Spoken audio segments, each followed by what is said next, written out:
এরপর মায়াপুরী জাদু করে সেইখানে একটি টাকার গাছ করে দেয়। জিয়া, আমি হলাম জাদুর টাকা গাছ। দুষ্টু বাঘিনী, তুই অনেক লোভী। তুই এখন এসেছিস এই গাছ থেকে টাকা চুরি করতে। এই নে, এখন তুই শাস্তি ভোগ কর। আরে আরে, আমি জ্বলে পুড়ে মরে যাচ্ছি। ও বাঘিনী কাকিমা, তোমার দোকান থেকে আমাকে একটা চকলেট দাও না। তোমার দোকানের চকলেটগুলো অনেক লোভনীয় মনে হচ্ছে খেতে অনেক মজা হবে। আমি পরে এসে তোমাকে টাকা দিয়ে যাব বাঘিনী কাকিমা। আরে জিয়া, তুই টাকা না নিয়ে এসেই আমার দোকানের এই দামি দামি চকলেটগুলো খেতে যাচ্ছিস? যা, টাকা নিয়ে আয়, তারপরে চকলেট দিব। আমাকে অযথা বিরক্ত করিস না। বাঘিনী কাকিমা, তোমার অত দামি দামি চকলেট দিতে হবে না। তুমি আমাকে মাত্র 5 টাকা দামের একটি চকলেট দিয়ে দাও। আমার যে খুব চকলেট খেতে ইচ্ছে করছে। আমি আমার মায়ের থেকে টাকা নিয়ে এসে তোমাকে দিয়ে যাব। দাও না বাঘিনী কাকিমা। আরে আরে, এই গরিবের বাচ্চাগুলোকে নিয়ে আর পারি না। টাকা নেই, তাহলে তোর চকলেট খেতে হবে কেন? এই, তাড়াতাড়ি আমার দোকান থেকে যা তো বলছি। এরপর জিয়া বাঘিনীর কথা শুনে মনটা খারাপ করে বাড়িতে চলে আসে। ও মামা, আমাকে 10টা টাকা দাও না, আমি চকলেট কিনে খাবো। আমার যে খুব চকলেট খেতে ইচ্ছে করছে মা। আরে জিয়া, চকলেট খেতে খেতে দাঁতগুলোকে একেবারে নষ্ট করে ফেলেছিস। আমার কাছে এখন কোনো টাকা নেই। তুই যা, ঘরে গিয়ে অন্য কিছু খেয়ে নে। আমি জানি মা, তোমার কাছে চকলেট খেতে চাইলে তুমি কখনোই আমাকে টাকা দাও না। আজকে বাবা আসুক, আমি বাবাকে বলবো। এরপর বাবা আমাকে অনেকগুলো চকলেট কিনে দিবে। হ্যাঁ, বাবার আদর পেয়ে পেয়ে একদম বাদর হয়েছিস। এখন কোনো চিপস খাওয়া যাবে না। চল ঘরে চল, অন্য খাবার খাবি। ওই তো তোর বাবাও চলে এসেছে। কি হয়েছে তোমাদের মা ও মেয়ের? সেই দূর থেকে তোমাদের চেঁচামেচির শব্দ শোনা যাচ্ছে। আমার মেয়েটার কি হয়েছে মা? তুই আমাকে খুলে বল তো। বাবা, মায়ের কাছ থেকে সেই কখন থেকে 10টা টাকা চাইছি। আমার না চকলেট খেতে খুব ইচ্ছে করছে বাবা, কিন্তু মা আমাকে কিছুতেই টাকা দিচ্ছে না। তুমি আমাকে 10টা টাকা দাও না, আর নয়তো একটা চকলেট কিনে দাও। আমার খুব চকলেট খেতে ইচ্ছে করছে বাবা। শোনো তোমার মেয়ের কথা, চকলেট খেয়ে খেয়ে দাঁতগুলোকে নষ্ট করে দিয়েছে, আর খাবারের প্রতি একদম রুচি নেই। তুমি ওকে কিন্তু একদম চিপস কিনে দিবে না। আরে ঝুমা, তুমি আমার মেয়েটাকে এভাবে বকাবকি করছে কেন? আমার মেয়েটা তো একটা চিপসই খেতে চেয়েছে। শোন মা, কালকে আমি শহরে যাব। শহর থেকে ফেরার পথে তোর জন্য অনেক অনেক চকলেট আর চিপস কিনে নিয়ে আসবো মা। আমার শোনা বাবা, এই জন্যই তো আমি তোমাকে এত ভালোবাসি। আচ্ছা ঠিক আছে বাবা, তুমি আমার জন্য শহর থেকে ফেরার সময় অনেক চকলেট নিয়ে আসবে।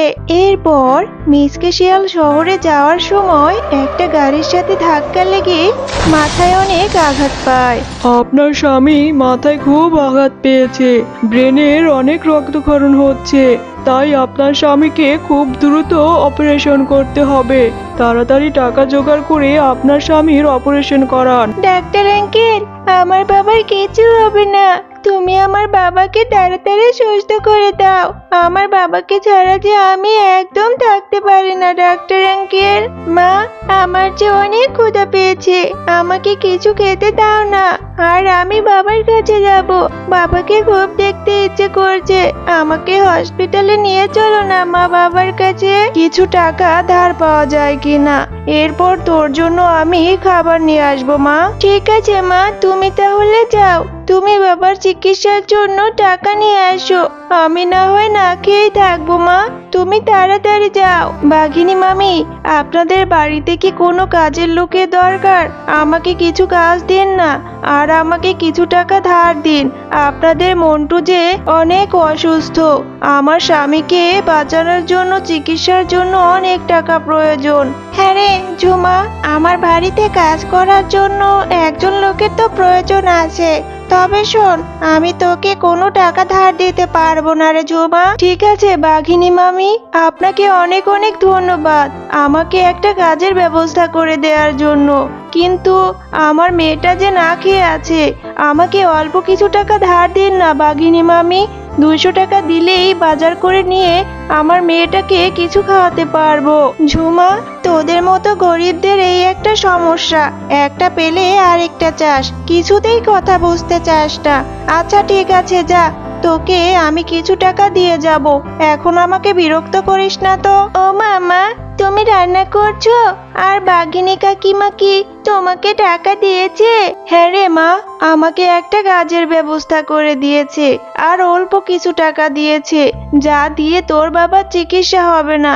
তাই তো তোর জন্য বাজার করে নিয়ে এসেছি, তোকে একটু খাবার দিতে পারবো। মা, ও মা, তোমার রান্না করতে তো অনেক সময় লাগবে, তুমি আমাকে 5টা টাকা দাও না, আমি দোকান থেকে কিছু খেয়ে আসি। আবার যে খুব ক্ষুধা পেয়েছে মা। এই নে মা, আমার কাছে এই 5টা টাকার কয়েনটাই ছিল, তুই এটা নিয়ে দোকানে যা আর কিছু খেয়ে আসিস, বেশি দেরি করিস না কিন্তু। এরপর জিয়া তার মায়ের থেকে টাকা নিয়ে চলে যায়। মা কত কষ্ট করে আমাকে এই টাকাটা দিয়েছে, আর আমি এই টাকাটা দিয়ে চকলেট খেয়ে নষ্ট করে ফেলবো? না না, এই টাকা দিয়ে আমি চকলেট খাবো না।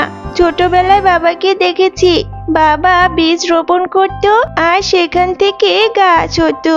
আমিও এই 5 টাকার কয়েনটা মাটিতে পুঁতে রাখবো, এরপর এইখান থেকে গাছ হলে সেই গাছে অনেক টাকা ধরবে, সেই টাকা দিয়ে আমি আমার বাবার চিকিৎসা করাতে পারবো। এরপর জিয়া তার সেই 5 টাকার কয়েনটি তাদের উঠোনেই রোপণ করে দেয়। এরপর রাতের বেলা সেইখানে একটি পরী চলে আসে। আহারে, বাচ্চা মেয়েটা কত আশা করে এখানে এই কয়েনটা পুঁতে রেখেছে, এখন যদি এইখান থেকে গাছ না হয় তাহলে মেয়েটা অনেক কষ্ট পাবে। এর চেয়ে বরং আমি জাদু করে এখানে একটি টাকার গাছ করে দেই। এরপর মায়াপরি জাদু করে সেইখানে একটি টাকার গাছ করে দেয়।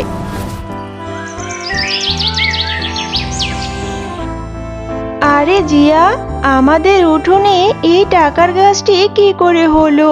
আমি তো কখনোই টাকার গাছ দেখিনি, এই গাছে দেখছি কত টাকা।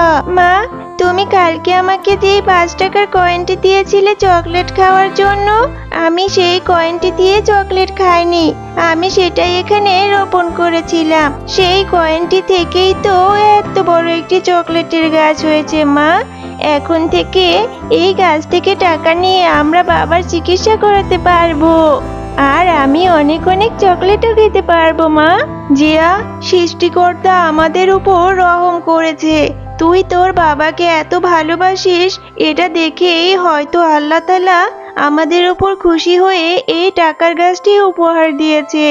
এখন থেকে এই টাকার গাছ থেকে টাকা নিয়ে আমরা তোর বাবার চিকিৎসা করাতে পারবো রে মা।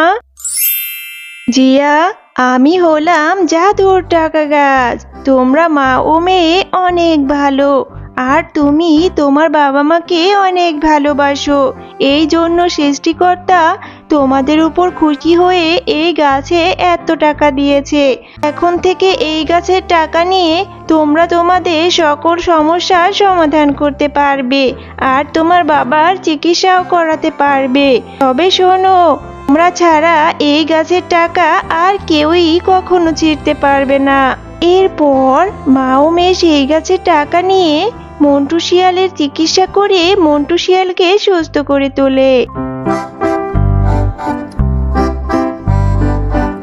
শুনেছি ওই ঝুমা শিয়ালিনের বাড়িতে নাকি একটা টাকার গাছ হয়েছে, আমি ওই গাছ থেকে সব টাকা নিয়ে আসবো। আজকে রাতেই ওই গাছ থেকে সব টাকা নিয়ে এসে আমি কোটিপতি হয়ে যাব। হা হা হা হা।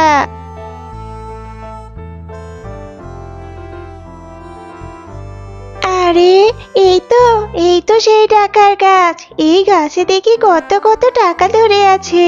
তাড়াতাড়ি এই গাছ থেকে টাকাগুলো নিয়ে পালিয়ে যায়, নয়তো ঝুমা শিয়ালিনীরা আবার টের পেয়ে যেতে পারে। দুষ্টু বাঘিনী, তুই অনেক লোভী, তুই এখন এসেছিস এই গাছ থেকে টাকা চুরি করতে। এই নে, এখন তুই শাস্তি ভোগ কর। আরে আরে, আমি জ্বলে পুড়ে মরে যাচ্ছি, এটা তো দেখছি জাদুর টাকার গাছ, আমাকে ছেড়ে দাও জাদুর টাকার গাছ।